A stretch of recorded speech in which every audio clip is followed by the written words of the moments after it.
Next up on my list, though, I have Neil Mackay. Neil, would you like to come onwards? And if you press the button to start speaking. Thank you.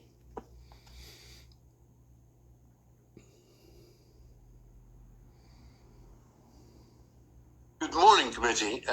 Firstly, may I congratulate you on having read in detail the over 400 pages of briefing notes you've been presented with associated to this meeting.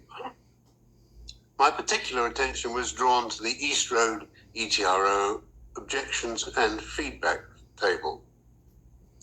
After receiving feedback from both myself and others, the project team came up with the idea to try and overcome the considerable delays caused by the experiment on East Road to emergency services.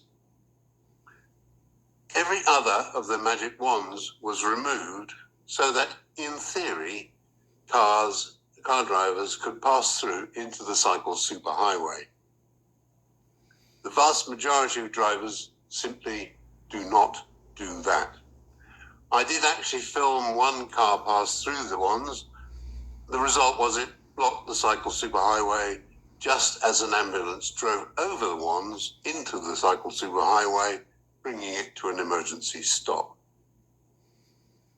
I went to ask the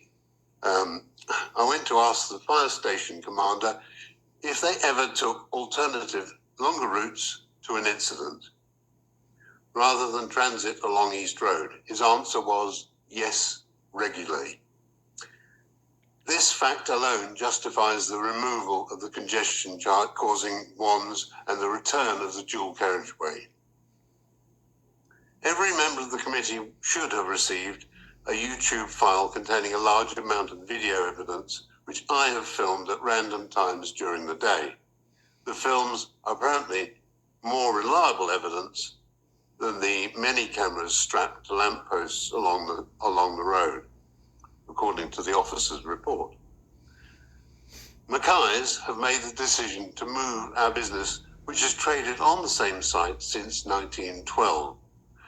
A key part of, but not the only part of our decision making that was surrounding the effects of the highways and transport policies of this council.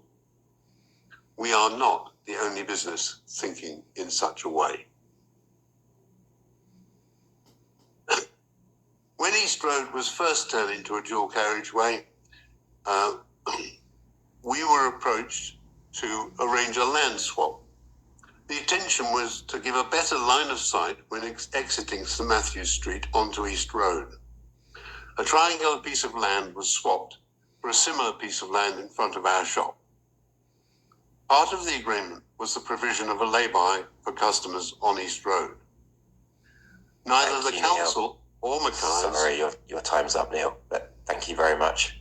I'm sorry to cut people off, but we do have so many public speakers. We do need to keep to the 3 minutes. I appreciate that. I would just like to make a point, either now or later, that the blocking of that lay-by is, in my opinion, unlawful. Thank you very much.